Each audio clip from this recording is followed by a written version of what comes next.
से जाता था। अब भारत और इंग्लैंड के बीच में सोने चांदी का व्यापार होने लगा।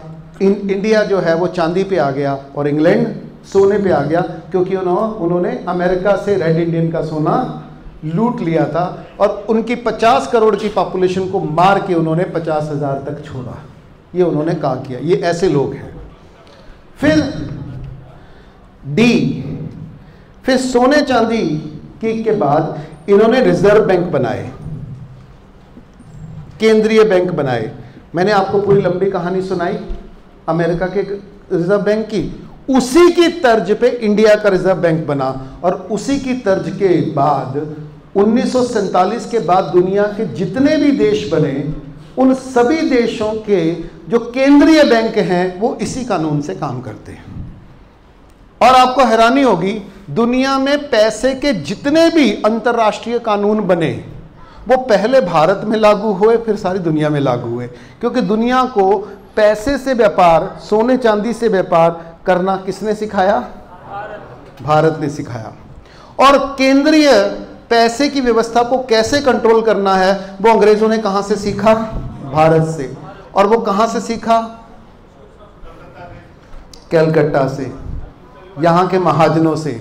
तो यहां की जो डीप स्टेट थी, जो पूरी दुनिया के व्यापार को कंट्रोल करती थी, उसने उसको कंट्रोल करके पूरी दुनिया का व्यापार कंट्रोल कर लिया और वहां से उन्होंने पूरी दुनिया का साम्राज्य हासिल किया। जहां भारत दुनिया का साम्राज्य हो सकता था वहां अंग्रेज हो गए, केवल एक गलती से, केवल एक गलती से। भारत की जो डीप स्टेट है उसने गलती की और जो सारा एडवांटेज इंडिया का था वो बना बनाया एडवांटेज उन्होंने अंग्रेज़ों को दे दिया और अंग्रेज़ों की राइज शुरू हुआ। क्योंकि आपने इतिहास का, बना बनाया इतिहास का पल, यानी 24% दुनिया की जीडीपी, सबसे ज़्यादा उत्पादन यहाँ पे, सबसे स्थिर व्यवस्था यहाँ पे, पूंजी यहाँ पे, व्यापार यहाँ पे, सब कुछ था यहाँ पे, और हमने वो गवा दिया। और वो अवसर झपटा अंग्रेज़ों ने और उन्होंने इंडस्ट्रियलाइजेशन करके अपनी व्यवस्था को आगे बढ़ाया। और परंतु वो नए नए हथियार पैदा करते गए। पहले उन्होंने सोने को करेंसी बनाया और हमको चांदी की करेंसी से लूटा। फिर उन्होंने रिजर्व बैंक बन के हमारा सारा सोना और चांदी अपने पास रिजर्व रख के लूट लिया। ये केवल उन्होंने भारत में नहीं किया, वो उन्होंने पूरी दुनिया में किया। तो रिजर्व बैंक पहले 1913 में अमेरिका में बना, 1934 में हमारा बना, 1947 के बाद सारी दुनिया के रिजर्व बैंक उसी नियमों पे काम करते हैं जिस नियमों पे हमारा रिजर्व बैंक काम करता है। सभी दुनिया के रिजर्व बैंकों के जो लॉ हैं वो मैंने निकाल के पढ़े हैं, लगभग एक जैसे हैं। पूरी दुनिया के जो एजुकेशन सिस्टम है लगभग एक जैसे हैं। पूरी दुनिया की जो अदालतें हैं वो लगभग एक जैसी हैं। तो कहने का मतलब है पूरी दुनिया के नोट, वोट, कोर्ट, डिवोट लगभग एक जैसे हैं। और ये चारों एक दूसरे को सपोर्ट करते हुए चलते हैं, ढक के चलते हैं। जैसे उन्होंने अपने नोटों को किसके पीछे ढक लिया? वोट के पीछे। कि जो नोट है वो तो भारत सरकार छापती है, क्योंकि रिजर्व बैंक क्या है? भारत का है। ये दिखाया उन्होंने, छुपाया उन्होंने। और वोट को किसके पीछे ढक लिया? ये तो हमारा कोर्ट है, ये तो हमारा संविधान है। और संविधान हमने किसने लागू किया है? हमने किया है, we the people of India. यानी सब कुछ गढ़ा जा रहा है, टिकाया जा रहा है हमारे विश्वास के ऊपर। हमारे विश्वास के साथ खेल के ये सारा खेल किया जा रहा है, क्योंकि हम अंधों की तरह विश्वास करके चल रहे हैं और ये इन्हीं बेड़ियों से हमको जकड़ते जकड़ते जा रहे हैं। तो रिजर्व बैंक आया। रिजर्व बैंक के बाद ये क्या ले आए? पेपर करेंसी 1971 में, यानी सोने चांदी को उन्होंने विदय कर दिया। यहां से वो उन्होंने अनंत पैसा छापने लगा। पहले वो कितना पैसा छाप सकते थे? जितना सोना और चांदी था। इसलिए दुनिया में रुपए की मात्रा सीमित थी। उनके कंट्रोल में थे पर वो सीमित थी। 1971 के बाद उन्होंने कितना पैसा छापना शुरू किया? अनंत। इसलिए दुनिया में आज जितना नोट है उसका 90% 1971 के बाद छपा है। और जितना रुपया बढ़ता जाएगा उतनी कीमतें बढ़ती जाएंगी और मूल्य कम होता जाएगा। मूल्य कम होने का मतलब परचेजिंग पावर। तो परचेजिंग पावर, जितना कीमत बढ़ती है उतना परचेजिंग पावर कम होती है। इसलिए जितने लोगों के पास नोट बढ़ते हैं उतनी उनकी दरिद्रता, परचेजिंग पावर, खरीद शक्ति क्या होती है? घटती है। इसीलिए रुपए को कहते हैं दरिद्र नारायण। ये जहां जाएगा क्या फैलाएगा? दरिद्रता। ये कैसे दरिद्रता फैलाता है? क्योंकि इन 4 माध्यमों से आप जितना भी पैसा कमाते हो, जितनी भी मेहनत कमा करते हो, वो बिना किसी रुकावट के आपकी जेब से निकल के। तो उत्पादन कौन करता है? उत्पादन कौन करता है? किसान। उसमें रूपांतरण कौन करता है? इंडस्ट्री। उसको बेचता कौन है? व्यापारी। उसको खरीदता कौन है? किसान और इंसान। थोड़ा सा फर्क होता है। तो आपने जितना भी पैसा कमाया इसको लेन देन करोगे किसके द्वारा? अगर इंसानों के बीच में लेन देन करोगे तो सारा उत्पादन किसके बीच में घूमेगा? इंसान। तो सारे इंसान क्या हो जाएंगे? समृद्ध। अब आप लेन देन किसके बीच में कर रहे हो? सोने चांदी में। तो सारा का सारा उत्पादन किसके पास जा रहा था? व्यापारी के पास। तो कौन अमीर हो रहे थे? व्यापारी। अब किसके पास जा रहा है? बैंक के पास। तो आप जितना उत्पादन कर रहे हो, यानी हरियाणा, पंजाब या दुनिया का या इंडिया का किसान हर साल रिकॉर्ड प्रोडक्शन करता है, यस और नो? और वो पैसा मार्केट में पैसा किसके पास जाता है? वो आप जो भी कमाते हो कहां जमा कर देते हो? बैंक। कौन सा बैंक? Reserve bank? नो, आप अपने अपने बैंक में जमा करते हो। इनका प्रॉफिट किसके पास जमा होता है? आरबीआई। और आरबीआई का प्रॉफिट किस में कन्वर्ट होता है? प्रॉफिट गोल्ड में। और वो गोल्ड कहां जाके जमा होता है? इंटरनेशनल बैंक ऑफ सेटलमेंट, ये विदेश में जाता है। यानी यहां से पाइपलाइन लगी हुई है, तो यहां आया, यहां से यहां आया, और यहां से यहां आया, और यहां से अपने आप एक एक व्यक्ति का उत्पादन एक पाइपलाइन के द्वारा, एक एक घर से, एक एक खेत से अपने आप निकल के वहां जा रहा है। यह है आधुनिक अर्थव्यवस्था, जिसको बोलते हैं पाइपलाइन अर्थव्यवस्था। आपको लूटने वाला कोई दिखेगा ही नहीं, क्योंकि अब वो लूटने आते नहीं हैं। उन्होंने लूटने की ऐसी पाइपलाइन बिछा रखी है कि अपने आप वो वहाँ पहुँच ही जाएगा, क्योंकि आपकी EMI लगी ही हुई है, आपका इंटरेस्ट रेट लगा ही हुआ है, आपका कर्जा लगा ही हुआ है। इस समय लगभग 90% किसानों की सारी ज़मीन किसके पास है? बैंकों के पास है। तो भारत की सरकार की इनकम किसके पास है? तो यानी आपके सारे पब्लिक सेक्टर के यूनिट हैं वो गिरवी रखे हुए हैं किसके पास? बैंकों के पास। वो बैंकों के पास पहुंच चुके हैं, तो ये इंटरनेशनल बैंक ऑफ सेटलमेंट के पास रखे हैं। तो किसने पूछा, बड़ा अच्छा सवाल था, कि अगर वो 1,36,000 टन सोना पहले लूटे, 45 ट्रिलियन डॉलर पहले लूटे और अभी भी लूट रहे हैं, तो इंग्लैंड कर्जे में किसमें कैसे है? अगर दुनिया का सबसे अमीर देश अमेरिका है और दुनिया के हर देश को वो $1 के पीछे 82 रुपये लेता है, तो वो गरीब कैसे है? यानी वो भी 133-134% कर्जे में है। जापान दुनिया का तीसरा सबसे अमीर देश है, वो कर्जे में क्यों है? इंग्लैंड भी कर्जे में क्यों है और दुनिया के सारे अमीर देश कर्जे में है। इस समय दुनिया का जो जीडीपी है वो $100 ट्रिलियन की है, दुनिया का कर्जा $300 ट्रिलियन को है। ये $300 ट्रिलियन वो लाए कहां से देने के लिए?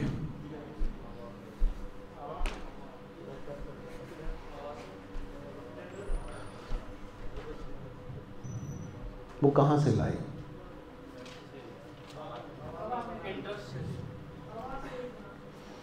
वो उन्होंने छापे भी नहीं हैं, क्योंकि दुनिया की टोटल जो करेंसी है, करेंसी नोट, जो नोट बोले थे ना मैंने, दुनिया में जो टोटल नोट हैं वो सिर्फ $34 ट्रिलियन के ही हैं।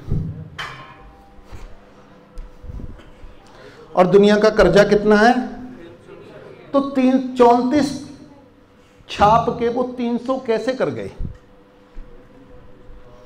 इंडिया की करेंसी कितनी है? 34 करोड़ की। इंडिया के ऊपर कर्जा, इंडिया के ऊपर कर्जा कितना क्या है? 156 लाख करोड़ का। इंडिया की सर्कुलेशन में मनी कितनी है? सर्कुलेशन में मनी एक होती है प्रिंट में मनी, एक होती है 234 लाख करोड़। जैसे आपके अकाउंट में कितने हैं, आपके अकाउंट में कितने हैं, आपके अकाउंट में कितने हैं, आपके अकाउंट में कितने हैं, सबका जो लेन देन है ना मार्केट में, उसको जोड़े तो लगभग 234 करोड़ में है। यानी आपका पैसा जब आपने मेरे को पे किया तो इसके अकाउंट में जाके बोलेगा, जब इसको गया तो इसके बोले, तो 1 रुपया 10 हाथ जब घूमता है एवरेज, तो वो उतना सर्कुलेशन क्रिएट करता है। तो ये जो 234 लाख करोड़ है ये टोटल सर्कुलेशन ऑफ मनी है। इसमें से 156 लाख करोड़ का तो कर्जा इंडिया में उन्होंने पैदा कर दिया है। ये कहां से लाए बैंक? क्योंकि पैसा तो नहीं, जो छपा हुआ तो वो तो 34 ही है, तो कर्जा इतना कैसे हो गया? इसको समझ लो। 3 चीजें हैं, ये अर्थशास्त्र की 3 टर्म है, पहले समझो। एक है करेंसी, जो नोट जो फिजिकली हैं, जो आरबीआई ने छापे हैं, वो कितने हैं? 34। कर्ज कितना है? 156। सर्कुलेशन कितना है? 234। और जीडीपी कितनी है? 3.34 ट्रिलियन। ये 4 टर्म है। ये चारों टर्म को आपको समझ में नहीं आता किसी को। चलो मैं आराम से समझाता हूं। तो पहला है फिजिकल, कितना? 34। तो पैसे का एक की अर्निंग दूसरे के, मैं जब अर्न करता हूं तो मैं स्पेंड भी तो करता हूं।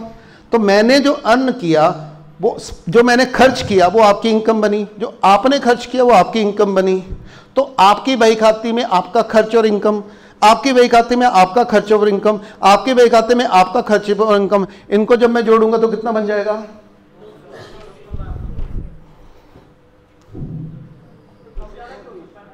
इसमें से बैंक ट्रांजैक्शन कितनी है जो बैंकों के कर्जे में लिखी हुई है? 256 लाख। वो कैसे आई? वैसे बड़ा सिंपल है। आरबीआई ने, सुनो, आरबीआई ने 34 लाख करोड़ रुपए छापे, उसका कुछ 5% 10% रेपो रेट रख के उसने बाकी सारा पैसा बैंकों को, किसको दे दिया? बैंकों को दे दिया। और बैंकों ने क्या किया? उसका 5 या 10% रख के बाकी किसको बांट दिया? पब्लिक को। टोटल कितना बांटा?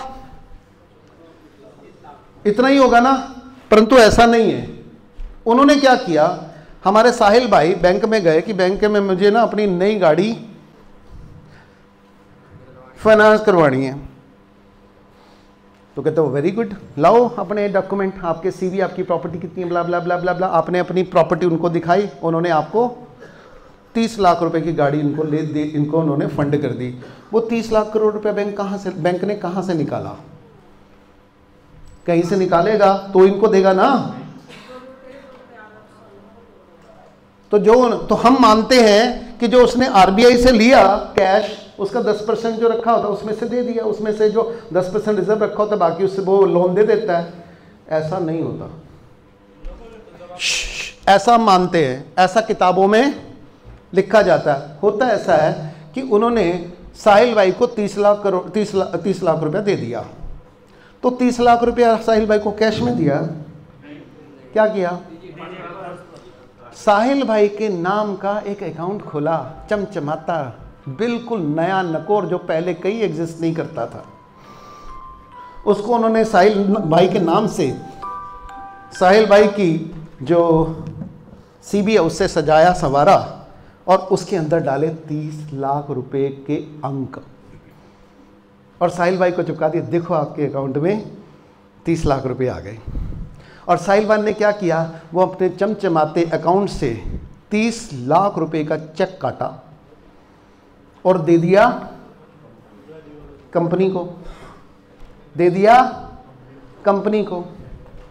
तो कंपनी के पास चला गया, साहिल भाई के पास क्या है, और कंपनी ने क्या किया, वो पूरा का पूरा जो चेक है वो वापस जमा कर दिया बैंक में। पैसा कहाँ आया, पैसा कहाँ आया, बैंक टू। तो ये पैसा कैसे क्रिएट हुआ था, कैसे सर्कुलेट हुआ, बैंक अकाउंट के तौर पे। वो केवल बैंक एंट्री है और कुछ भी नहीं है। साहिल भाई 30 लाख रुपए कैश काट ले बाहर, साहिल भाई 30 लाख जो कैश काटते, तो जो 30 लाख जो कैश काटते वो कितने साहिल भाई काटते, कितने साहिल भाई काटते, यस, क्योंकि वो कभी आपको कैश नहीं देते, वो केवल आपको अकाउंट ही देंगे। नहीं, ये तो और ज्यादा स्मार्ट है। इन्होंने तो बैंक को काटने का मौका ही नहीं दिया, उन्होंने अपनी जो थी ना वो ही काट के दे दी कैश पेमेंट पे ले ली ये और ज्यादा स्मार्ट निकले हैं जी। इन्होंने बैंक को नया पैसा जनरेट करने का मौका ही नहीं दिया। इसलिए बैंक को जब कोई कैश पेमेंट दे के पैसा लेता है ना, बैंक कभी खुश नहीं होता, क्योंकि बैंक कैश मिल जाता है तो बैंक केवल और केवल कैश इन हैंड उसका बढ़ता है और उसको एंट्री में डालना पड़ता है। परंतु जब उसको केवल लोन करता है तो उसके वो नई मुद्रा का उत्पादन करता है। इसलिए धरती पर किसान के बाद अगर कोई उत्पादक है तो वो बैंक है,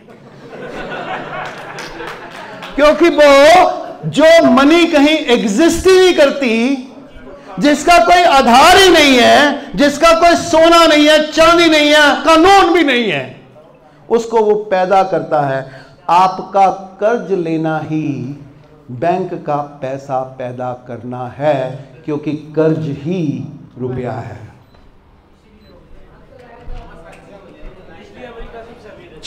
इसीलिए अमेरिका सबसे अमीर है, क्योंकि अमेरिका उत्पादन में अमीर नहीं है, पैसे और डॉलर पैदा करने में अमीर है। क्योंकि अमेरिका कौन सी कमोडिटी पैदा करता है, डॉलर।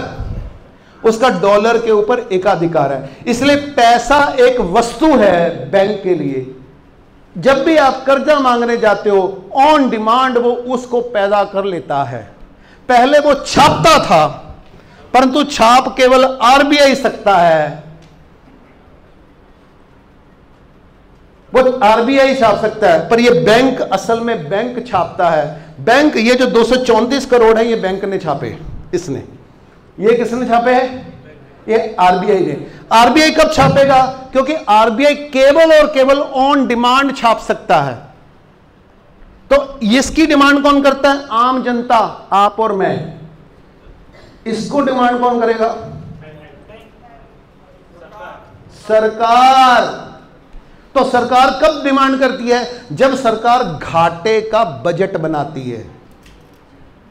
तो सरकार के द्वारा घाटे का बजट बनाना ही बैंक से डिमांड करना है, और जब सरकार डिमांड करती है तब आरबीआई नया रुपया छाप देता है। कहां से, किस नियम से, सरकार ने मांगा इसलिए हमने छापा। सरकार ने क्यों मांगा, क्योंकि सरकार ने को आपने वोट दिया है। आपने वोट क्यों दिया, क्योंकि आपको उसने वादा किया था कि किसान की इनकम होगी दुगनी, क्योंकि हमने 100% लोगों को टॉयलेट बना के देने हैं।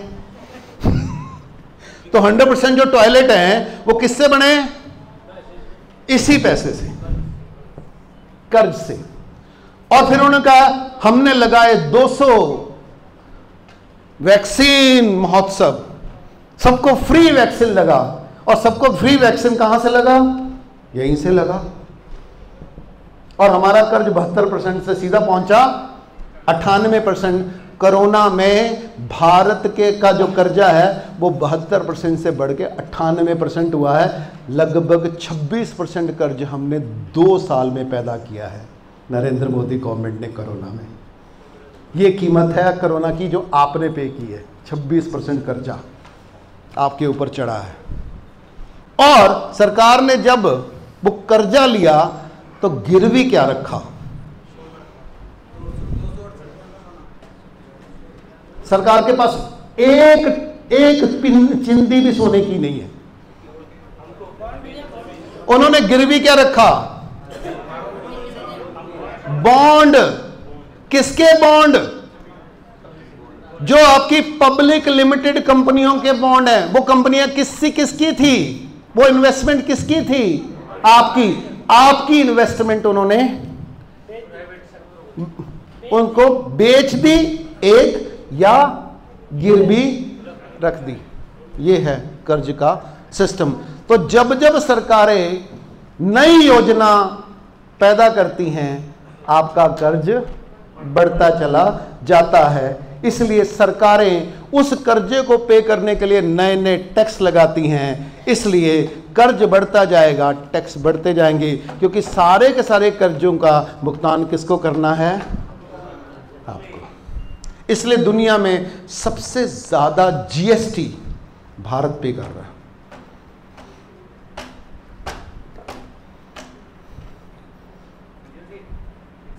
हाँ जी, जैसे आपने बताया 34 लाख करोड़ की जैसे जो करेंसी है वो चलन में है, चलन में नहीं है, प्रिंट में है। जो प्रिंट कर रखी है। लेकिन जो बैंक का जो लेन देन है, जैसे हमने भी ले रखा है और किसी ने, मान लो हम किसी एक ही ब्रांच को ले लेते हैं, छोटी ब्रांच को, और जितने भी अकाउंट होल्डर हैं वो अपना अगर कैश लेने जाएंगे तो वो दे नहीं पाएगा। ऐसे ही रैंडमली हम किसी भी ब्रांच में जाकर के ये कर सकते हैं। अगर 100 लोग एक साथ पैसा मांगते हैं और बैंक नहीं दे जा पाता, इसलिए बैंक क्या हो जाता है?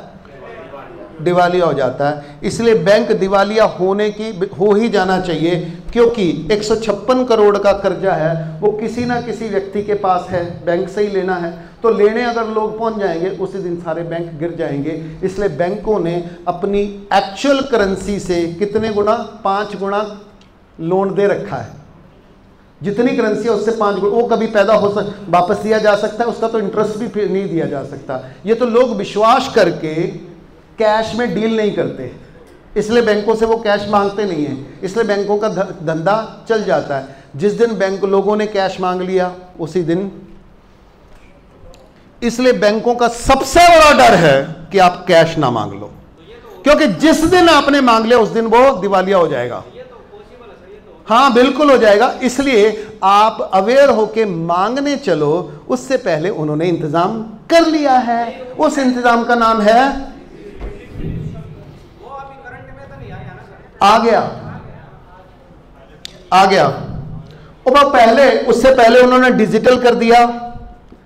इसलिए वो उन्होंने क्या कर दिया?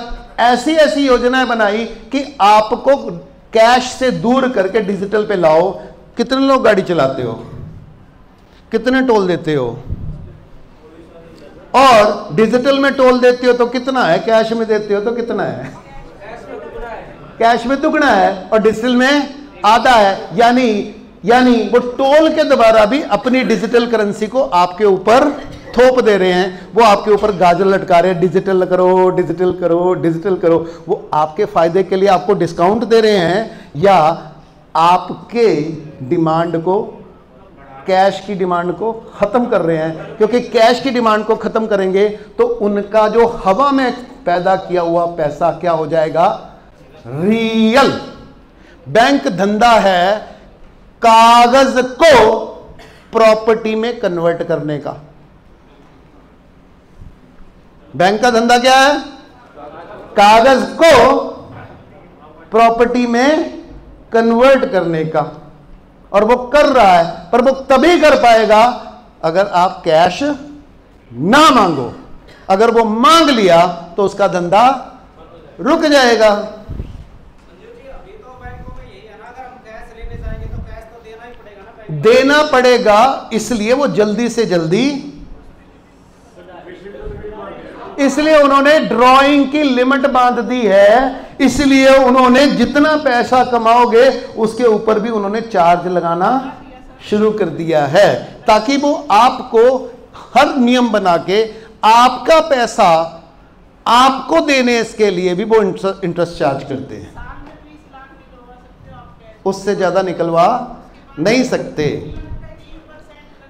ये नियम इसीलिए किए हैं, इसलिए वो टैक्स भी कमा रहे हैं, इंटरेस्ट भी कमा रहे हैं, चार्ज भी कमा रहे हैं, राइट, सब कुछ कमा रहे हैं। ये सब इसलिए किया जा रहा है। क्लियर हो गया? क्लियर हो गई? नोट नहीं है तो छाप के भी तो दे सकते हैं।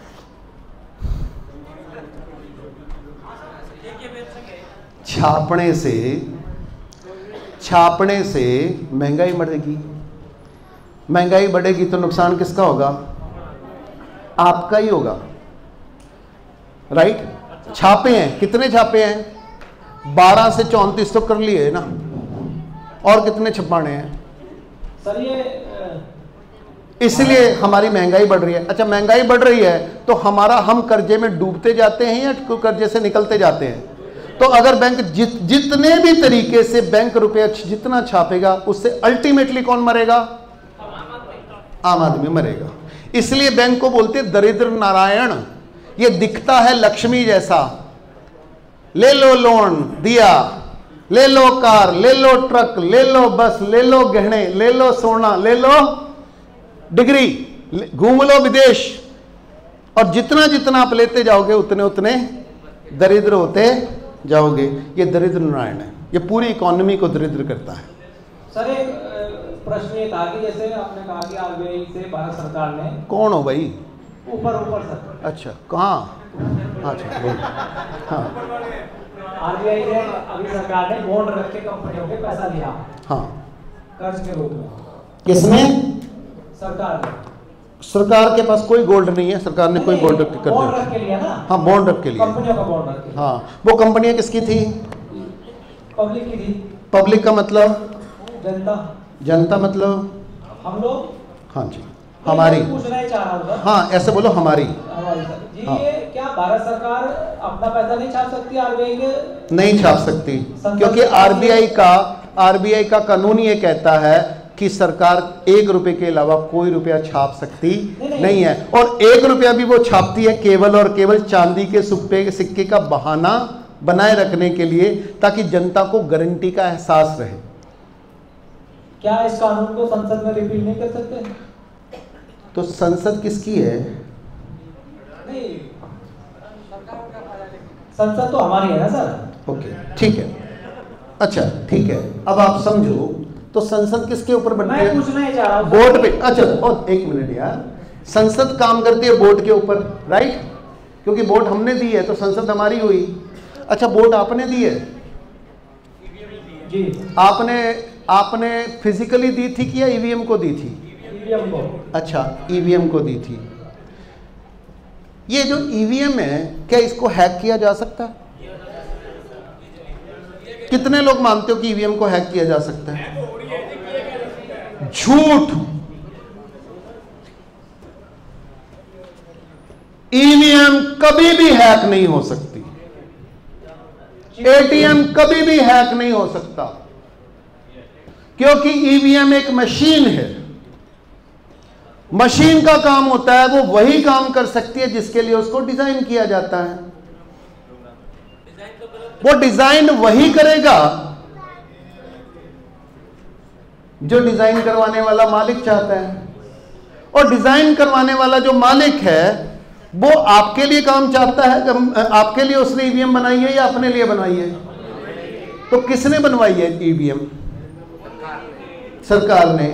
आपको मालूम है कि भारत में जितनी ईवीएम घूम रही हैं उससे 20 लाख ईवीएम एक्स्ट्रा खरीदी गई थी, जिसका कोई अता पता सता नहीं है कहां है।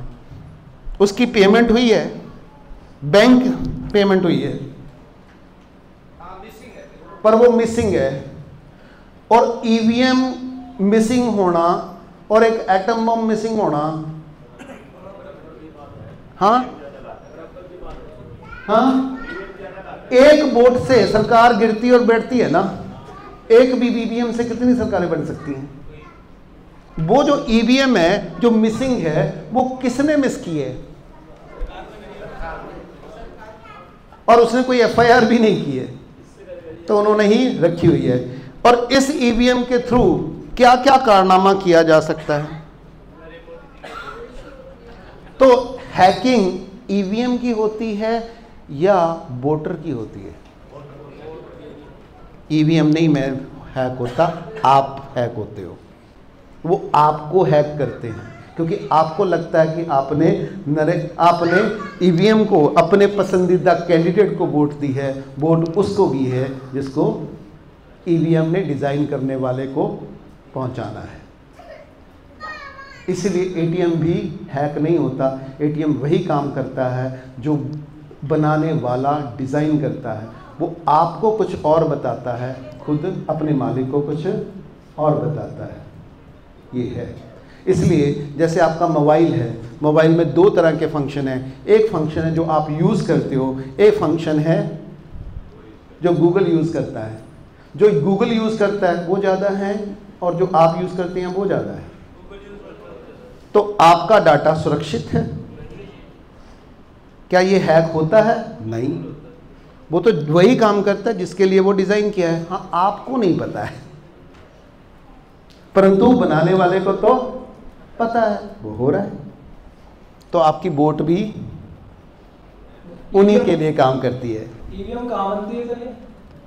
कहाँ बनती है? बनती है अमेरिका बनती है, भारत में? दो जगह बनती भारत में है। उसमें जो लगने वाली चिप है वो अमेरिका में बनती है। अमेरिका में जो चिप है वो एक भारत की प्राइवेट कंपनी ने खरीदी थी। जो प्राइवेट कंपनी ने खरीदी थी वो पुराने ओएनजीसी के चेयरमैन के किसी की थी, और वो 20,000 करोड़ रुपए में खरीदी गई थी। और वो 20,000 करोड़ रुपया ओएनजीसी को दिया गया था। ओएनजीसी ने वो 20,000 करोड़ रुपया है वो अदानी को दिया था नर्मदा बेसिन में ऑयल खरीदने के लिए। आपको याद होगा 1990 के करीब में चला था कि इतना नर्मदा में इतना तेल मिला है कि अब भारत दुनिया को तेल पिला सकता है। एक बूंद नहीं मिला। उसके लिए 20 लाख करोड़ रुपया उस समय खर्च हुए थे। ब्ला ब्ला ब्ला ब्ला ऐसे लंबे कहानियां हैं। और उसमें 20 बहुत है। 20 लाख करोड़ की करोड़ और 20 लाख ईवीएम। और अब 88 लाख करोड़ भी 88 हजार करोड़ भी आ गए। हाँ, तो फिर ये सत्ता परिवर्तन क्यों होता है सर? एक पार्टी जो आगे वो तो बनी रहेगी। हाँ, ये बहुत अच्छा सवाल है।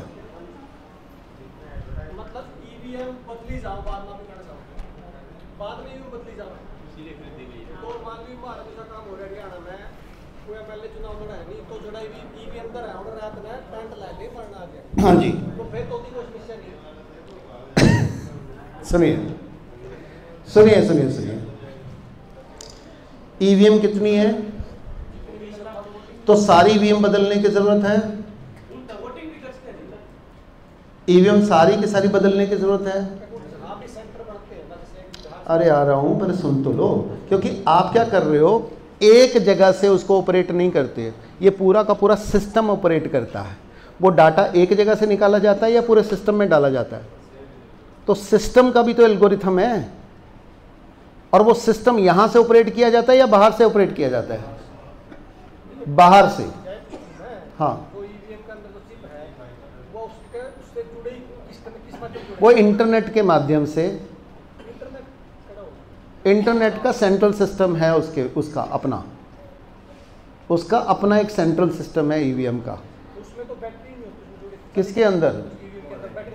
उसके अंदर जो डाटा है ना, वो जो एक्सचेंज होता है ना, उसका अपना एक नेटवर्क सिस्टम है। इसीलिए पूरे देश का चुनाव वो इंटीग्रेट कर सकते हैं क्योंकि वो इलेक्ट्रॉनिक है। जब वो लास्ट में ईवीएम पैक हो, उसकी बैटरी निकालो तो किस माध्यम से कनेक्ट हो, इंटरनेट कैसे कनेक्ट हो? वो मुझे नहीं पता, उसके बहुत सारे सिस्टम हैं। देखो तो उसमें लाइट तो होनी चाहिए ना। उसमें लाइट भी है। सुनो सुनो, आपका मोबाइल की बैटरी डिस्चार्ज हो गई तो आपका मोबाइल मर जाता है। निकाल दी तो भी बिना बैटरी के किसी तो कनेक्ट नहीं होगा। हाँ जी, तो भी वो यूज़ होती है। आपका टीवी स्विच ऑफ हो ना, स्विच ऑफ भी हो, उसमें कोई लाइट नहीं, उसमें कोई वायर ही ना हो, पावर तो चाहिए। हाँ वो पावर किस अच्छा कितने किस्म की पावर होती है एक मशीन के अंदर या मोबाइल के अंदर? कितने किस्म की होती है? आप जिसको बोलते हैं कि उसकी बैटरी निकाल दी, उसके अलावा भी एक बैटरी होती है।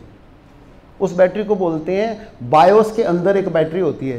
कंप्यूटर की जो सारी की सारी मेमोरी होती है वो बायोस में होती है। उसको बोलते हैं बेसिक इनपुट आउटपुट सिस्टम। उसके अपनी छोटा सा सेल लगा होता है, वो काम करता है। इसलिए हाँ, सब में होती है, आज भी होती है। वो कैसे कहाँ लगी होती है आपको पता नहीं होता, वो उन्होंने सिस्टम में रखा होता है। ठीक है, अभी हम उस टेक्नोलॉजी में अभी नहीं जाते क्योंकि वो हमारा विषय नहीं है। अभी तो मैं ये कह रहा हूँ ईवीएम हैक नहीं होता है। ईवीएम कौन सा काम करता है? जिस पर्पस के लिए उसको बनाया गया वो काम करता है। वो कौन से पर्पस हैं? दो पर्पस हैं। एक पर्पस है जो हमको बताया जाता है, दिखाया जाता है। एक पर्पस कौन सा है? जो बनाने वाले को चाहिए। दोनों को बताया जाता है। आपको कभी बताया जाएगा? कभी नहीं बताया जाता। हाँ, वो सारी खंगाड़ी थी मैंने इलेक्शन में, सारी वाटर पैड देखी जिसमें कोई कुछ निकाल। आपने उसका सॉफ्टवेयर भी खुलवाया था? आपने उसका सॉफ्टवेयर भी खुलवाया था? उस पर टांका था नहीं, सारे टांके। अरे आपने उसका सॉफ्टवेयर भी खुलवाया था? अरे ईवीएम का सॉफ्टवेयर खुलवाया था भाई। तो सॉफ्टवेयर होता क्या है भाई? ना वही समझो ना, वही समझना है। ईवीएम सॉफ्टवेयर है, ईवीएम सॉफ्टवेयर है। उसकी जो चिप है वो आप नहीं खुलवा सकते, उसके अंदर सॉफ्टवेयर होता है। मोबाइल में ना सॉफ्टवेयर आप ढूंढ नहीं सकते। मोबाइल का जो 90% सॉफ्टवेयर है वो कहाँ काम करता है? क्लाउड में। क्लाउड में, क्लाउड का मतलब हवा में। पावर क्या है? जब इंफॉर्मेशन आपने मोबाइल से मेरे को मैसेज भेजा, मैं बैठा हूं अमेरिका, जो मैसेज यहां से हवा अमेरिका में मेरे मोबाइल पे आने से पहले कहां था? उसको कौन सी बैटरी से चला रहे थे आप? हाँ, यहां तो बैटरी चला, यहां से तो मैसेज चला गया, मेरे पास अभी पहुंचा नहीं। वो कौन सी बैटरी में है भाई? जब आपने भेज दिया और जब मैंने रिसीव नहीं किया, उसके ऊपर भी हवा में भी एक बैटरी होती है। उसके बारे में हम बाद में बात करेंगे क्योंकि बहुत टेक्निकल मामला है वो। उसके लिए मुझे पूरी टेक्नोलॉजी की बात करनी पड़ेगी, उसकी लिमिटेड जानकारी, अभी उसकी बात नहीं करते। अभी मैं सिंपल ये कह रहा हूं ईवीएम हैक नहीं होता। हैक कौन होता है? यूजर, यूजर से हैक होता है। हाँ जी, कोई पूछ रहा था? सत्ता परिवर्तन कैसे होता है सर? जब एक पार्टी आ गई और ईवीएम मैनिपुलेटेड है तो फिर सत्ता में बनी रहेगी वो? जिसको आप सत्ता बोलते हैं वो कौन है?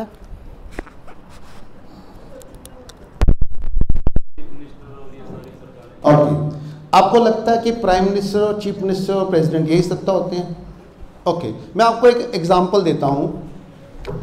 ये जो इलेक्शन है ना, ये एक स्टेडियम है और इस स्टेडियम में यहां पे घोड़े दौड़ रहे हैं। काला घोड़ा, पीला घोड़ा, नीला घोड़ा, हरा घोड़ा। बीजेपी, शिवसेना, आप का घोड़ा दौड़ रहा है, ये घोड़ा दौड़ रहा है। और ये जो सारे के सारे जनता है वो यहाँ इनके ऊपर अपना अपना जुआ खेल रही है।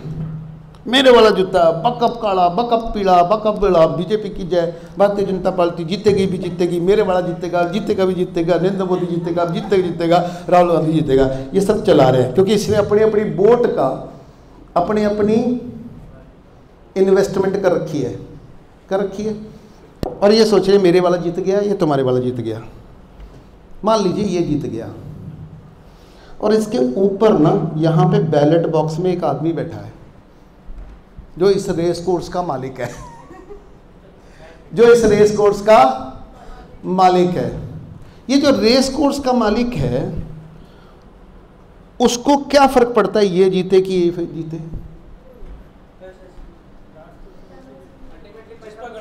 क्योंकि पैसा इन घोड़ों को मिला, पैसा इन घोड़ों को मिला। पैसा किसके पास गया? इसके पास, राइट। और इसने इनके साथ सौदा किया, क्या? जिसको सट्टा करना है कि आज तू जीते, तू कितना देगा और तू कितना देगा, तो जो ज्यादा ऑफर करेगा वो उसको जिता देगा। अब सुनिए, बड़ा इंटरेस्टिंग चीज है। अभी 1 मिनट पूरी करने दो, पूरी। आपकी बात एक बड़ी कर देते हैं। ईवी में खेल तो 50 साल से पहले का, उससे पहले 70 साल जेल पड़ेगा, तब भी यही था, तब वो मैनुअल खेला जाता था, क्योंकि सिस्टम यही है, सिस्टम यही है। काम करने का मशीनें बदली हैं, लोगों को काम करने के तरीके बदले हैं, पर जो डीप स्ट्रक्चर है वो सेम है। यानी कहने का मतलब है लोग नेता के ऊपर सट्टा लगा रहे हैं, राइट। पैसे किसको जा रहे हैं? इसके पास इकट्ठे हो रहे हैं। और ये जो है ना रेस कोर्स के मालिक, ये क्या करते हैं? ये रेस कोर्स के जो घुड़दौड़ है ना, घुड़दौड़ के जो घोड़े हैं, वो दोनों अपने रेस कोर्स के मालिक के पास जाते हैं। जैसे राहुल और मोदी अभी अभी होके आए हैं, क्या होके आए हैं? अमेरिका होके आए हैं। वो वहां पे होके आए हैं, तो इन दोनों ने उसको ऑफर दिया कि तुम जीतोगे तो तुम क्या ऑफर करते, तुम क्या ऑफर करते हो कि मैं तुमको जिताऊं, और तुम क्या ऑफर करते हो कि मैं तुमको जिताऊं। क्या ऑफर है इस बार की? ओके, इस बार की ऑफर क्या है? CBDC number 1, offer number 1। Number 2 offer क्या है? पिछली बार की ऑफर थी कोरोना, इस बार की दूसरी ऑफर क्या है? Pandemic treaty. ये ऑफर नंबर 2 है। ऑफर नंबर 3 क्या है? हाँ, क्लाइमेट लॉकडाउन और कार्बन क्रेडिट और UBC। इससे पहले एक और बड़ी ऑफर है जिसके बारे में अभी मैंने ब्रेक में जाने से पहले मैंने बात करनी शुरू की थी। बहुत बड़ी ऑफर है। वो ऑफर है कि भारत की सरकार आंतरिक और बाहरी कर्जे में डूब चुकी है। श्रीलंका का भी 119 था, श्रीलंका डूब गया, पर श्रीलंका डूबने के बाद उबर गया क्योंकि श्रीलंका की 100 बिलियन से ज़्यादा की इकोनॉमी नहीं है। अदानी उससे बड़ा है श्रीलंका से, मालूम है ना। अदानी की जो टोटल वेल्थ है वो श्रीलंका से ज़्यादा बड़ी है, मालूम है ना। तो उसको उबरने के लिए कोई उसको कर्ज दे देगा, छोटी कंट्री है ना, थोड़ा तेल दे देगा, थोड़ा अनाज दे देगा, थोड़ा कुछ भी देगा, थोड़ा कर्ज देगा तो उसको उबार लेगा, क्योंकि आजू बाजू की कंट्री नॉर्मल है। भारत अगर डूबा तो भारत को कर्ज कौन देगा? अगर पाकिस्तान के पास अनाज नहीं है तो इंडिया दे देगा या कोई दूसरा दे देगा, क्योंकि छोटा कंट्री है। श्रीलंका देगा, डूबेगा तो हम उसको अनाज भेज देंगे, है ना। अगर भारत का अनाज खत्म हो गया, जो अभी सिर्फ 6 महीने का अनाज बाकी है आपके पास, तो भारत को अनाज कौन देगा? 150 करोड़ लोगों को अनाज कौन देगा? इसलिए खतरा किसके लिए है? इसलिए खतरा किसके लिए है? भारत के लिए है। उनके लिए भी है, परंतु उनका खतरा छोटा है, टेम्पररी है। हमारा खतरा परमानेंट है। उसके लिए उस कर्जे में हम ना पड़े तो भारत को उस कर्ज से निकलने के लिए, 1 मिनट बीच में नहीं, उस कर्ज से भारत को निकलने के लिए क्या करना पड़ेगा? भारत को कुछ, क्योंकि भारत की करेंसी तो चलेगी नहीं, फॉरेन रिजर्व भारत का खत्म हो गया, तेल इस इकोनॉमी को चलाने के लिए, खेती को चलाने के लिए, बिजली चलाने के बिजली तो चाहिए, ट्रांसपोर्टेशन तो चाहिए, तो तेल चाहिए। तो तेल खरीदने के लिए अब आपको अल्टीमेटली वो रुपया आपका लेते नहीं है, कर्ज आपको दे दे के वो ऑलरेडी 120% कर चुके। अब आप वो कहते हैं कि हम किस पे देंगे आपको? लैंड उनको नहीं चाहिए, एक ही चीज़ मांगते हैं वो, गोल्ड। तो आपके पास कितना है? अगला जो टर्न है वो है 25,000 टन का सोना। ये कैसे आएगा? श्रीमान नरेंद्र मोदी से कहा जाएगा आप भी हेनरी ट्रूमैन की तरह एग्जीक्यूटिव ऑर्डर पास करो और सारा का सारा भारत की जनता को बोलो कि अपना सोना कहाँ जमा करें? बैंक में। और बैंक आरबीआई एक्ट 1934 से बना हुआ है कि जितना सोना उसमें आएगा उसका 60% उसी दिन कहाँ जाएगा? बोलो भारत माता की।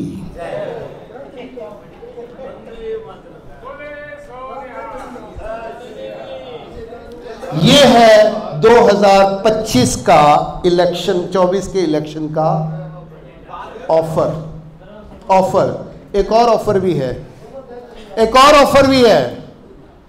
वो ऑफर है 2000 नाटो ट्रीटी। मालूम है ना नाटो ट्रीटी?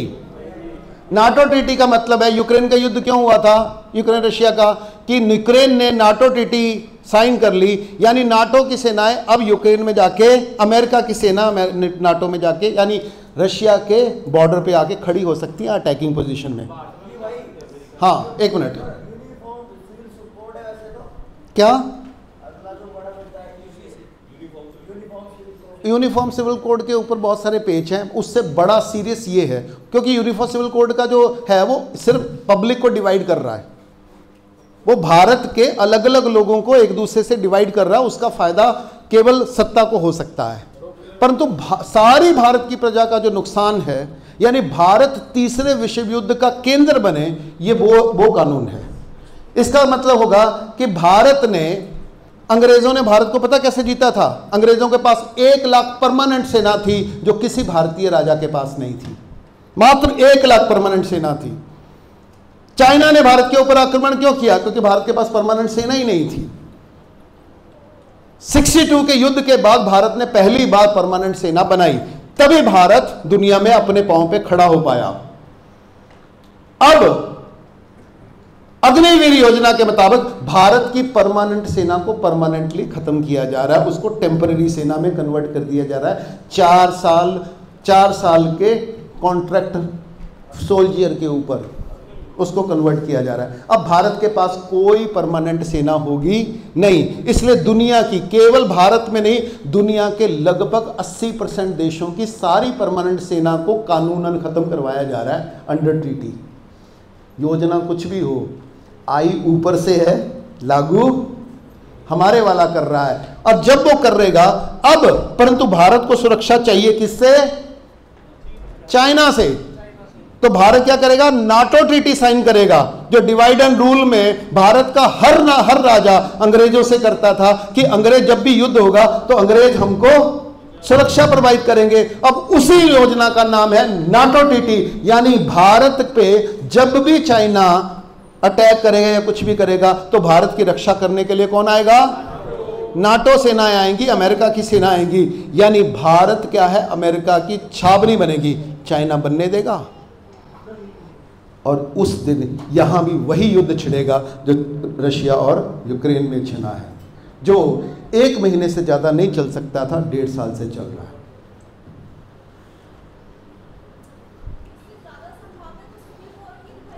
किसकी? सिविल वॉर एक और घटना, उसके भी ऊपर भी आता हूं। सिविल वॉर क्यों करनी है उसके एक और कारण है, वो बाद में आते हैं, क्योंकि कई सारे जो षड्यंत्र हैं वो एक साथ चल रहे हैं और उनके पास इतने सारे पत्ते हैं, वो कोई भी पत्ता चल सकते हैं। आपको उन्होंने हर तरीके से बांध दिया है कि भारत के जो नागरिक हैं वो इन्फॉर्म हो भी जाएं, वो विरोध करने लगेंगे तो उनको आपस में डिवाइड कर देंगे। राइट, यहां पे मणिपुर चल रहा था और उन्होंने उसको डाइवर्ट करने के लिए क्या पैदा कर दिया, और उधर अदानी शुरू हुआ था, उन्होंने क्या खोल दिया? मणिपुर। और मणिपुर अगर थोड़ा सा आगे बढ़ा, उन्होंने क्या खोल दिया? मेवात। और मेवात अभी आगे बढ़ ही रहा था तो क्या खोल दिया? अविश्वास प्रस्ताव। अविश्वास प्रस्ताव खत्म हो जाएगा तो आगे क्या चलेगा? तो आपको क्या करते हैं? क्योंकि उनको पता है कि असली जो युद्ध है वो मनोयुद्ध है। वो किनके मनों की भूमि पर लड़ा जा रहा है?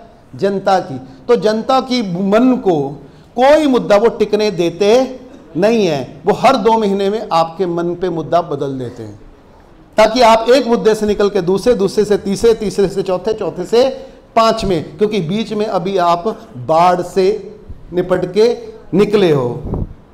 अभी बाढ़ के, अभी इसमें क्या है, पंजाब में, यूपी में, पंजाब में, हरियाणा में, हिमाचल में बाढ़ है, और यूपी और बिहार में सूखा है।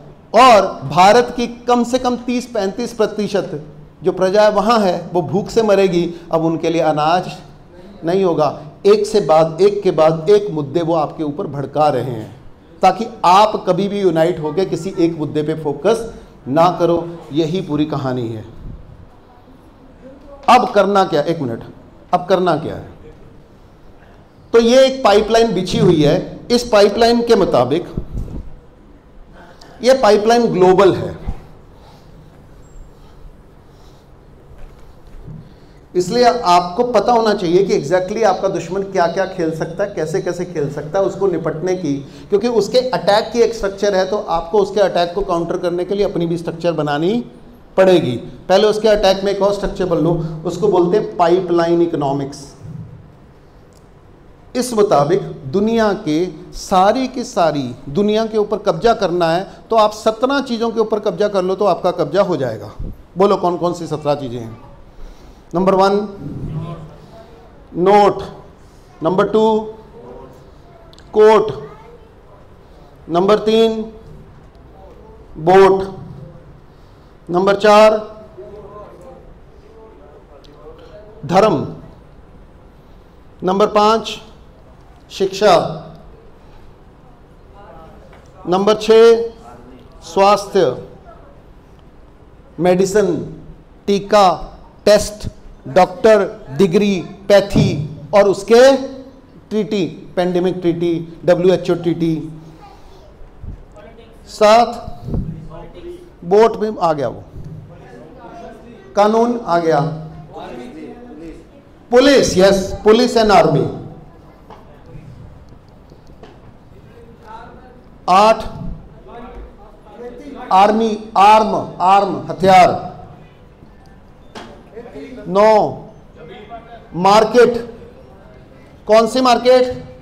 Food market, share market, weapon market, fruit market, सारी मार्केट। आपको मालूम है केवल 5% टमाटर की फसल में कमी आई है, भाव में कितने गुना? 5 गुना, 3 गुना, 6 गुना, 250 गुना उसकी प्राइस में आई है, क्योंकि ये मार्केट कंट्रोल्ड है। और आपको ईवीएम पे शक हो जाता है, मार्केट पे कभी नहीं होता।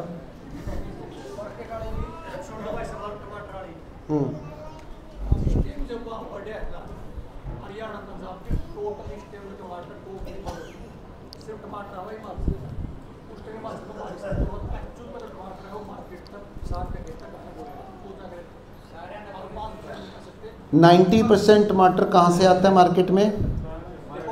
2 तरह से टमाटर आता है। एक मिनट, आप थोड़े से मिस इन्फॉर्म्ड हो, इसलिए करेक्ट करना जरूरी है। 90% जो मार्केट में टमाटर आता है वो खेत से आता है या कोल्ड स्टोरेज से आता है? किससे आता है? कोल्ड स्टोर से।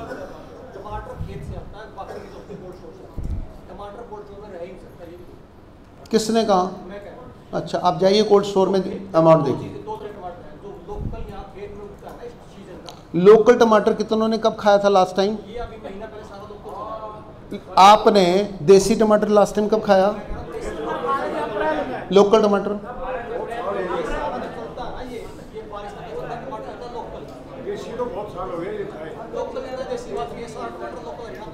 मैं सिंपल बात कह रहा हूं कि मेरे पास पूरे इंडिया का डाटा है। पूरे इंडिया के डाटा के मतलब 5% फसल का अंतर आया है टोटल।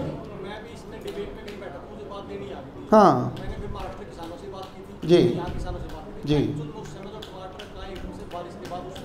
वो बिल्कुल कहीं कह रहा हूं, पर वो कितने % फसल पे प्रॉब्लम आई है? मैं आपसे पूछ रहा हूं कि आप अपने खेत में जाते हो, आपके बाजू में खेत में टमाटर पकता है, आपको मार्केट, बाजू में मार्केट है, आपको कितने रुपए पे मिलता है? ओके। और आपको मनाली में जहां टमाटर नहीं है वहां पे कितने में मिलता है? मनाली में तो ये जो टमाटर जो बात है सारा हिमाचल का आता है, जिसमें मैं ऊपर से पूछ रहा हूं, मैंने कहा कि जो खेत में उग रहा है उसके बाजू की मार्केट है, वहां पे रेट क्या है, और मनाली की जो अंतिम गांव है जहां से स्नो ही स्नो है, कुछ नहीं है, वहां पे रेट क्या है? सेम। मैं बताता हूं, सेम है। टमाटर वहाँ भी तो होता है। मैंने कहा नहीं उगता, सेम है, सीजन में नहीं है, सेम है। मैंने कहा कि सीजन हो कि नहीं हो, जब भी मार्केट में रेट आ रहा है, वो केरला के गांव में भी, अंतिम गांव में भी वही रेट है और मनाली के अंतिम में है। तो मतलब जहां फसल होती है वहां भी रेट वही है, जहां फसल नहीं होती है वहां भी रेट वही है, क्योंकि सारी की सारी मार्केट कंट्रोल्ड है। अच्छा, जो किसान, एक मिनट आगे देखो, ये नो हुआ, मार्केट कंट्रोल्ड है। मार्केट के बाद और क्या कंट्रोल्ड है? लाइट, एनर्जी, उसके बाद फ्यूल, ये इलेक्ट्रिसिटी आ गई, ये पेट्रोल आ गया। उसके बाद और क्या चाहिए कंट्रोल में? इंटरनेट, फ्यूल में गैस आ गया, उसके बाद आ गया मीडिया, और अभी इंडिया का जितना ड्रिंकिंग वाटर है वो भी कंट्रोल होता जा चुका। ज़्यादातर बड़ी बड़ी कंपनियां उसको खरीद रही हैं। दुनिया में 16 कंट्रियों ने लीगल साइन कर दिए हैं कि अब वो एग्रीकल्चर बंद कर रही हैं, यानी वो एग्रीकल्चर, कौन सा फसल होगी, कौन सा फसल बीजी जाएगी, कौन सी नहीं बीजी जाएगी, वो भी वो कंट्रोल कर रहे हैं। अभी पूरा कंट्रोल हुआ नहीं है। अभी दुनिया में जो सबसे कम कंट्रोल्ड है वो फसल कंट्रोल में है, सबसे कम कंट्रोल है, परंतु वो भी कर रहे हैं। और क्या कंट्रोल में है?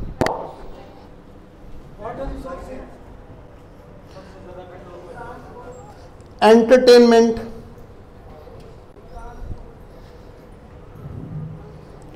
पूरा का पूरा ट्रेड, पूरा का पूरा, चाहे वो ट्रांसपोर्टेशन है, ट्रांसपोर्टेशन में क्या होगा? रेल किसका? रेल किसका? पोर्ट किसका? प्लेन किसका? कंट्रोल्ड। और रिटेल मार्केट,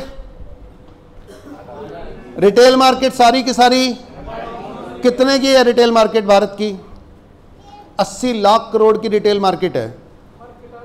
80 लाख करोड़ की रिटेल मार्केट है। किसके कंट्रोल में है? अंबानी के हाथ में रिटेल मार्केट है। ठीक है, तो रिटेल मार्केट, अगर आप देखो इनमें से कितनी चीजें ऑलरेडी कंट्रोल हो चुकी, note controlled.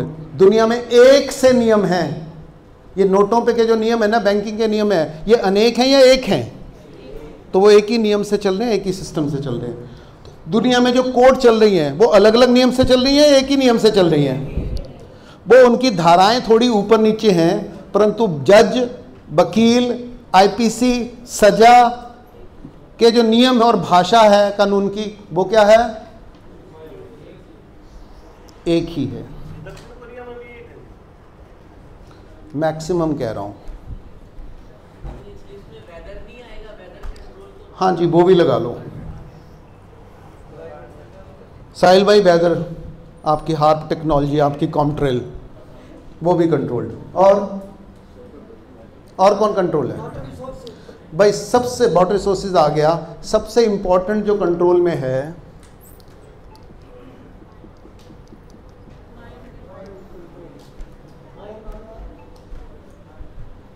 Mind control, information control, dress control. अब तो वो फूड भी कंट्रोल कर रहे हैं, क्योंकि वो क्या करें, प्लेन में एक सब फूड करेंगे, फैशन एक से, फूड एक सा, ट्रांसपोर्टेशन आपकी, और आपको जो घरों के डिज़ाइन है वो भी एक से, इसलिए कंस्ट्रक्शन की टेक्नोलॉजी एक सी। अब आने वाले जो व्हीकल हैं वो सारे के सारे पेट्रोल के, डीजल के, फॉसिल फ्यूल के बंद करके वो किसके ला रहे हैं? एक के। और जो चलने का जो नियम है, जो आपके टोल टैक्स हैं, वो जो टोल के नियम है, वो भी सारे कंट्रोल के। तो सारी की सारी चीज़ों को वो सिस्टमैटिकली 90% चीज़ें वो ऑलरेडी कंट्रोल कर रहे हैं या कर चुके हैं, कर चुके हैं। क्या कंट्रोल नहीं हुआ अभी तक? ओनली एक आदमी बचा है जो अभी तक कंट्रोल नहीं है, किसान, और भारत का किसान विशेष रूप से। इसलिए दुनिया में जब तक वो फूड अल्टीमेटली कंट्रोल नहीं करते, लोग इनके बिना चला सकते हैं। इनके बिना वो पुलिस को इग्नोर कर सकते हैं, वो रोड को इग्नोर कर सकते हैं, वो गैस को भी इग्नोर कर सकते हैं, राइट, वो बिजली को भी इग्नोर कर सकते हैं, फूड को इग्नोर नहीं कर सकते। तो जो किसान है, जो अभी भी 50% इंडिपेंडेंट चल रहा है, अगर किसान कंट्रोल में हो गया तो ये सारा सिस्टम पूरा हो जाएगा। तो लड़ने की, खड़ने की, अड़ने की और पूरा का पूरा विकल्प देने की अगर एकमात्र संभावना है, वो केवल किसान में है। कैसे? किसान क्या करता है? इस सब को खत्म कर देता है।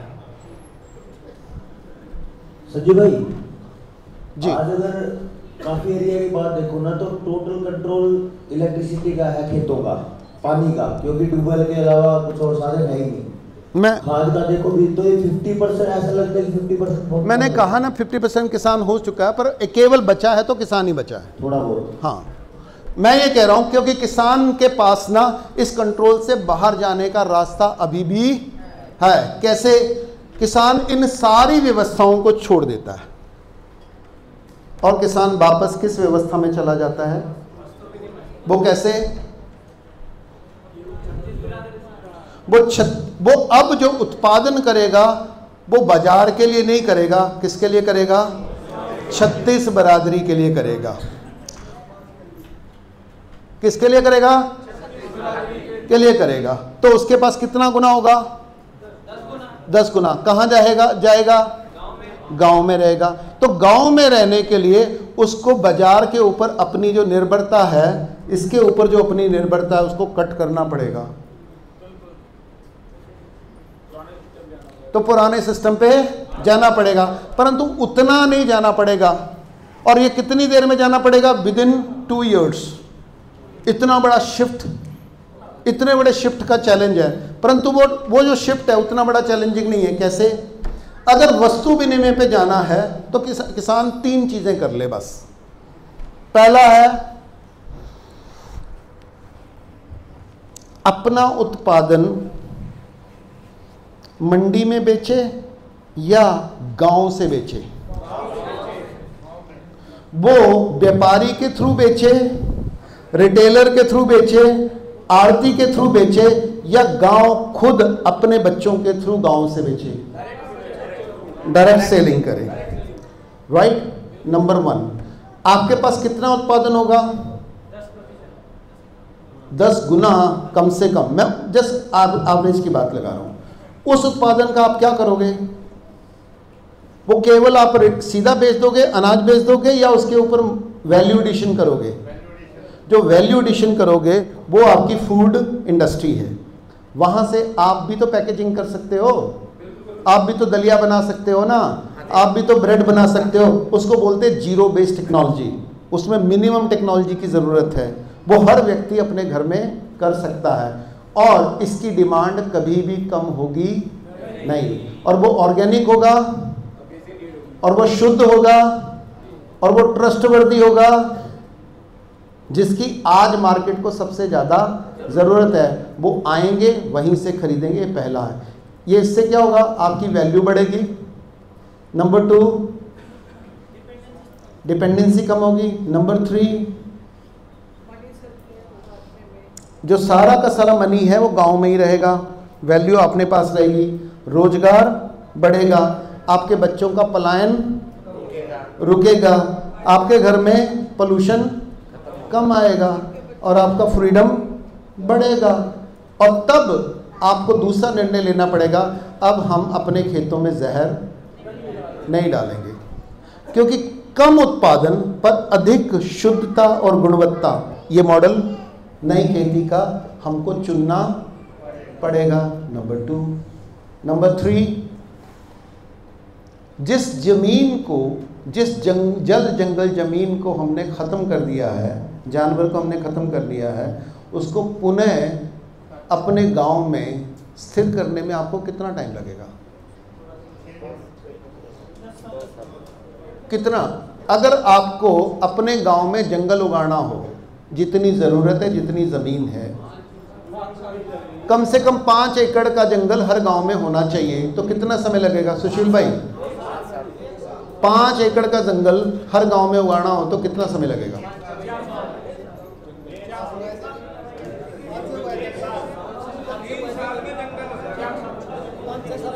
मैक्सिमम 5 साल।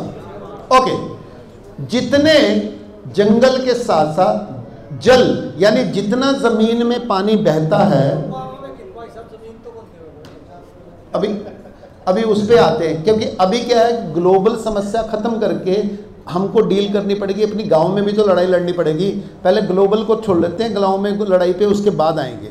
ओके, पर प्रॉब्लम और सोल्यूशन तो सामने करना ही पड़ेगा, बिना लड़े तो कुछ नहीं होगा।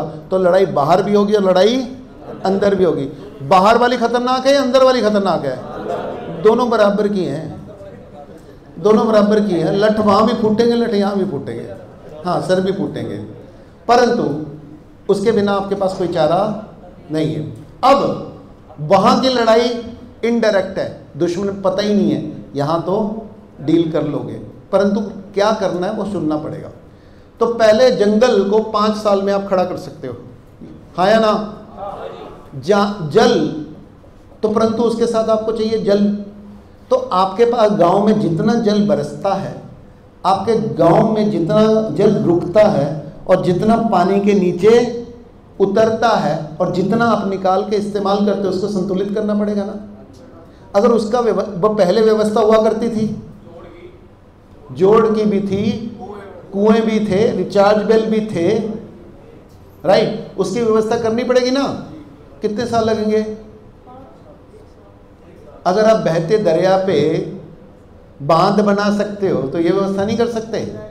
गांव इकट्ठा हो जाए, कितना साल लगेगा? विदिन 5 साल वो भी हो जाएगा। दूसरा,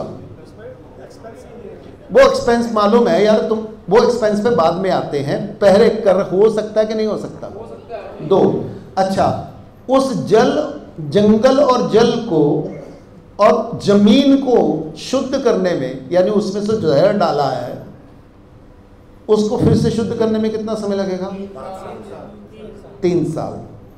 और जितने डंगर आपको जमीन की गुणवत्ता, दूध और पूरी की पूरी इकोनॉमी को मेंटेन करने के लिए फिर से चाहिए, जिससे आपकी बिजली के ऊपर और दूसरी चीज़ों के ऊपर निर्भरता को कम कर सको, जितने भी जानवर जो भी संख्या में आपको चाहिए, दूध के लिए चाहिए, अन्य प्रयोग के लिए चाहिए, उनकी संख्या को फिर से बसाना है गांव में, उसकी नस्ल के साथ, कितना समय लगेगा?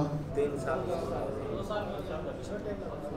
अच्छा, ये जो 5 साल है, ये एक गांव को लगेंगे, एक जिले को लगेंगे, एक स्टेट को लगेंगे, एक देश को लगेंगे, एक दुनिया को लगेंगे? एक दुनिया को।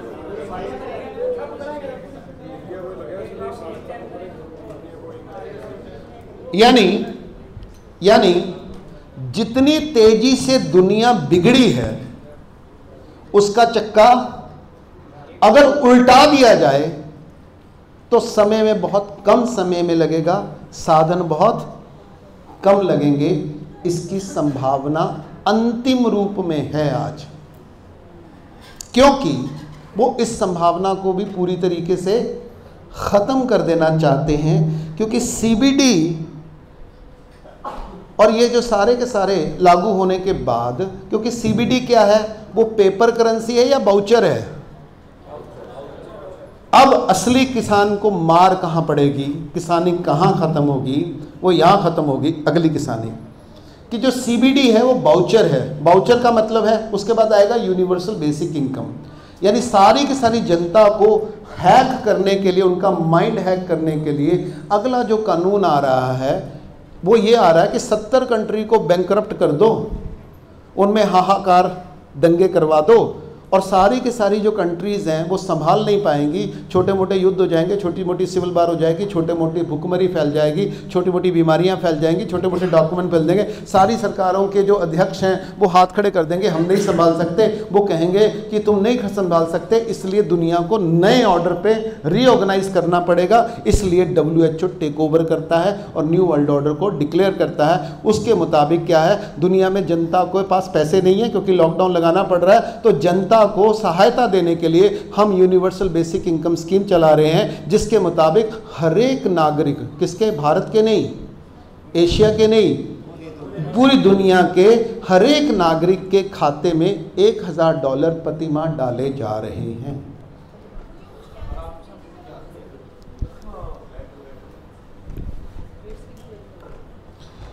मैं इसके बाद ये बात पूरी करने के बाद आपको लूंगा, तब क्या होगा, जो 5 किलो अनाज से पूरा इलेक्शन मैनेज कर सकते हैं वो $1000 प्रति माह प्रति व्यक्ति अकाउंट में जब आएगा तो आप क्या करोगे? दुनिया की 90% गरीब जनता क्या बोलेगी? वो मोदी को भूल जाएगी, जो भी उसको देगा वो उसके पीछे हो जाएगी, वो सब कुछ भूल जाएगी। फिर नया कानून आएगा कि आप इस $1000 से केवल अदानी के यहां से ही जाके आटा खरीद सकते हो, अंबानी की ही बिजली खरीद सकते हो, इसकी एयरपोर्ट से ही ट्रैवल कर सकते हो, इसका ब्रांड खरीद सकते हो, इतनी मात्रा में खरीद सकते हो। तो वो क्या आएगा? फिर राशनिंग आएगी पक्का। तो वो प्लान कर चुके हैं कि पूरी दुनिया का सारा उत्पादन केवल 500 कंपनीज करेंगी और उनको ऑलरेडी सिलेक्ट करके दुनिया के टॉप बिलियनियर बनाया जा चुका है। और ये जो सारी की सारी चीज़ों के साथ जो एक इंपॉर्टेंट चीज़ है उसको बोलते हैं सप्लाई लाइन। ये सारी सप्लाई लाइन वो कंट्रोल कर चुके हैं, चाइना और एग्रीकल्चर को छोड़ के ये सारी सप्लाई लाइन को कंट्रोल कर चुके हैं। तो वो क्या करेंगे, सप्लाई लाइन पे वो पहले 500 बिलियनियर के हाथ में दे चुके हैं। अब आपको क्या करना है, बाकी सारे बिजनेस को खत्म कर देंगे, राइट। एग्रीकल्चर भी वो ऑलरेडी बांट चुके हैं कि दुनिया के लिए पूरा उत्पादन कौन करेगा। आपकी उत्पादन की उनको ज़रूरत नहीं है, भारत की खेती की उनको ज़रूरत नहीं है। असल में भारत की किसी चीज़ की ज़रूरत उनको नहीं है। सुनो, सिर्फ सोने के अलावा बाकी सारी है। अब उन्होंने क्या है, सप्लाई लाइन को उन्होंने ऑलरेडी 500 लोगों में बांट दिया है। तो वो जो CBD है, वो CBD जो है उसका मतलब वो वाउचर, तो आपको फिक्स कंपनी के ही खेलने हैं। तो बाकी लोग जो बिजनेस में हैं वो बिजनेस से बाहर हो जाएंगे, उनकी बिजनेस करने की ज़रूरत भी ख़त्म हो जाएगी। वो सब क्या कहेंगे, $1000 तो हर पर फैमिली है ही है, हमको क्यों मगजमारी करनी है। तो सारे के सारे खुशी खुशी घर में बैठ जाएंगे और लूडो खेलेंगे। साथ में आएगा जिसको भी CBD करना है उसको ये वाले इंजेक्शन, ये वाली एजुकेशन, ये वाली रजिस्ट्रेशन वगैरह वगैरह वगैरह। एक अकाउंट के मुताबिक जिस तरीके का हेल्थ स्टेटस है, भारत के 60% युवा ऑलरेडी इनफर्टाइल हो चुके हैं।